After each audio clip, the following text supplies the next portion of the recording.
নমস্কার বন্ধুরা, এইটা হচ্ছে একটা ল্যাংচা সবেদার গাছ। ছোট্ট একটা চারা গাছ দেখুন। ছোট্ট একটা প্যাকেটে লাগানো ছিল, কিন্তু এর নিচের দিকেও শিকড় বেরায়নি। আর এই গাছে দুটো বড় বড় ল্যাংচা সবেদা হয়েছে, তার সাথে সাথে কিছু ছোট ছোট হয়ে আছে, সেটাও আমি আপনাদেরকে দেখাচ্ছি। তো এই যে গাছটা দেখছেন, বড় বড় দুটো সবেদা থাকার পরেও এতে ছোট ছোট কিছুটা সবেদা আছে, তার সাথে সাথে কিছুটা ফুল আছে, মানে এটা 12 মাসি সবেদা। এইরকম সবেদা দুটো 12 মাসি ভ্যারাইটি আমার কাছে আছে।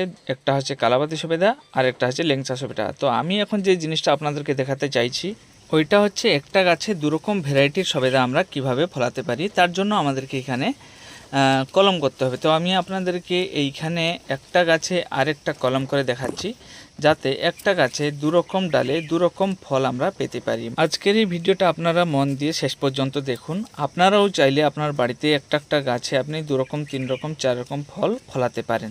তো বন্ধুরা, তো এখন যেটা আমি করছি দেখুন, আমার এই যে গাছটা আছে, পুরনো গাছটা হচ্ছে, এটা হচ্ছে কালাপাতি সবেদা। তার পাশে আমি এই যে গাছটা আনছি, এটা হচ্ছে ল্যাংচা সবেদা। প্রথমে আমি দুটো গাছের ডালকে এক জায়গায় জোড় করে নেব। জোড় করার পরে আমি মাপটা দেখে নেব কত পর্যন্ত কতটা আমাকে জুড়তে হবে। তো যতটা আমি মাপ করে নিলাম, কমসে কম 2-3 ইঞ্চি 4 ইঞ্চি মতন হলে খুব ভালো হয়। মিনিমাম 2.5 ইঞ্চি মতন কিংবা 3 ইঞ্চি হলে খুব ভালো হয়। তো যতটুকু আমরা মাপ করব সেই মাপ হিসাবে দুটো গাছের ছালটাকে এরকম তুলে নিতে হবে। কিন্তু যেই ছুরিটা আমরা ব্যবহার করব সেটা যেন ভালোভাবে ধারালো হয়ে থাকে, আর যেই জায়গাটা জোড়বো সেই জায়গাটা যেন ভালোভাবে আমরা এর ছালটাকে তুলে নেব, মানে স্কিনটা ভালো করে এখানে তুলে নিতে হবে। আস্তে আস্তে করে আমরা এর ছালটা তুলব, না হলে কিন্তু যদি ভালো ধারালো ছুরি হয়ে থাকে তাহলে গাছটা সম্পূর্ণ কেটে যেতে পারে। তাই সাবধান সহকারে এর ছালটাকে আমরা তুলে নেব। দেখুন, দুটো গাছের দুটো ডালের মোটামুটি অর্ধেকটা করে ছালটা তুলে নিয়েছি। ছালটা তুলে নেওয়ার পর এইখানে আবার জুড়ে দেখতে হবে যতটা ছাল তোলা হয়েছে দুটো ডাল যেন বরাবর হয়। তো মেপে নেওয়ার পর এইখানে আমরা কি করব, একটা গ্রাফটিং টেপ কিংবা দড়ি দিয়ে বেঁধে দেবো। দেখুন এইখানে এটা বাঁধতে গিয়ে আমার এই সবেদাটা ছেড়ে পড়ে গেল। তো বন্ধুরা, এইখানে ভালোভাবে এটাকে ফিট করে নেওয়ার পর এইখানে গ্রাফটিং টেপ দিয়ে আমরা বেঁধে নেব, বা আমরা দড়ি দিয়ে বাঁধবো। গ্রাফটিং টেপ দিয়ে বাঁধলে খুব ভালো হয়, কিন্তু যদি নরম টেপ হয়ে থাকে তখন কিন্তু এই জায়গাটা আমরা যে জুড়বো সেটা কিন্তু ভালো হবে না। তো জুড়ে যখন আমরা দেখব যেইখানটা আপনার মনে হবে যে এইখানটা আমরা সঠিকভাবে তার ছালটা তোলা হয়নি, তাহলে আপনি আর একটুখানি ছালটা তুলে ওই জায়গাটাকে বরাবর করে নেবেন। বরাবর করলে খুবই ভালো হয়, কারণ এটাকে আমরা যখন জুড়বো নাহলে কিন্তু জুড়বে না যদি বরাবর না হয়। তো এবারে দেখুন, আমি হাতে একটু গ্রাফটিং টেপ নিয়েছি। এটা একটু নরম টেপ, আর কিছুটা টেপ আছে একটু শক্ত হয়, মানে লম্বা হয় কিন্তু হট করে ছিঁড়ে যায় না। তো সেই রকম টেপ আমরা ব্যবহার করতে পারি, না হলে আমরা সুতলি বা অন্য কোনো রশি দিয়েও, মানে দড়ি দিয়েও আমরা বাঁধতে পারি। তো প্রথমে এইখানে আমি টেপ দিয়ে এটাকে বেঁধে নেব। আর মনে হচ্ছে যে টেপ দিয়ে বাঁধতে গেলে আমার একটু অসুবিধা হবে, মানে ভালোভাবে এটাকে টান দিতে পারবো না। টান দিলে পলিথিনটা ছিঁড়ে যাবে, পলিথিনটা লম্বা হয়ে যাবে, কিন্তু আমার যতটা টাইট হওয়ার কথা ততটা টাইট হবে না। তাই আমাকে দড়ি দিয়ে আবার এর উপরে বাঁধতে হবে। আমি এখন এই পলিথিনটা দিয়ে বেঁধে দিচ্ছি।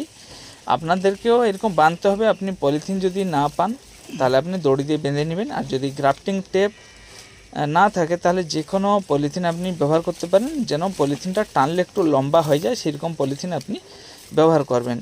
আর অনেক পলিথিন আছে সেটা শক্ত হয়, টানলেই ছিঁড়ে যাবে কিন্তু লম্বা হবে না, সেই রকম পলিথিন দিলে আমরা এই কাজে সেটাকে ব্যবহার করতে পারবো না। তো আমি যেরকম বাঁধছি আপনারা দেখুন, ওইরকম আপনারাও বাঁধবেন। মোটামুটি মনে রাখবেন 2.5 থেকে 3 ইঞ্চি কিংবা 4 ইঞ্চি মতন যেন ছালটা তুলে নেওয়া হয়। আর এর গাছের গোড়ায় যে আমি গাছটাকে রাখবো, যদি সেই জায়গার মতন যদি না হয় তাহলে নিচে ইট বা কোনো কিছু দিয়ে আপনি গাছটাকে একটু উঁচু করে সেইখানে আপনি সেট করে বেঁধে নেবেন। দেখুন, আমি এই গাছটাকে, এই আমার ড্রামটা আছে, ড্রামের উপরে বসিয়ে রেখেছি।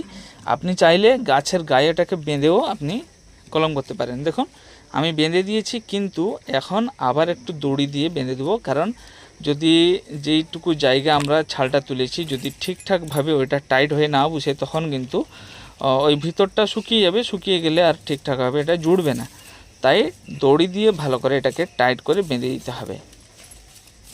আপনি এই কাজটা বছরে যে কোনো সময় করতে পারেন, শীত, গরম, বর্ষা, যে কোনো সময় এটা করতে পারেন।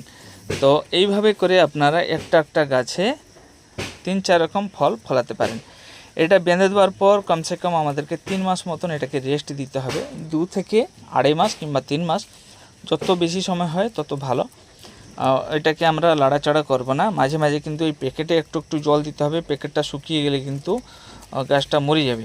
তো এই প্যাকেটে জল দিতে হবে, যেরকম আমরা নিয়মিত অন্যান্য গাছে জল দিই সেই রকম এর গাছের মাটির আর্দ্রতা দেখে আমাদেরকে জল দিতে হবে। তো বন্ধুরা, যখন দেখবেন দড়িগুলো প্রায় একদম টাইট হয়ে যাচ্ছে বা দুটো গাছের ছাল একটু ফুলে, মানে যেই জায়গাগুলো দড়ি বাঁধা আছে সেই সব জায়গাগুলো একদম টাইট হয়ে, তখন আপনি জানবেন এটা হয়ে গেছে বলে। তারপরে এটাকে আপনি কেটে 2-4 দিন ছাওয়া জায়গায় রেখে আবার ওটাকে আপনি অন্য জায়গায় লাগিয়ে দিতে পারেন, বা এরকম রাখলেও কোনো অসুবিধা হবে না। তো বন্ধুরা, এইভাবে আপনারা একটা গাছ থেকে অনেকগুলো চারা গ্রাফটিং করে একটা গাছে অনেক রকম ফল ফলাতে পারেন। আমি এরপরে আরেকটা ভিডিও বানিয়ে আপনাদেরকে দেখাবো। আমি এর আগে কিন্তু এই গাছের অন্য একটা ডালে সেই রকম ল্যাংচা সবেদার একটা ডাল আমি কলম করেছিলাম, সেটাও কেটেছি, সেটাও আমি আপনাদেরকে আরেকটা ভিডিওতে দেখাবো। ভিডিওটা ভালো লেগে থাকলে লাইক, শেয়ার, সাবস্ক্রাইব অবশ্যই করে নেবেন।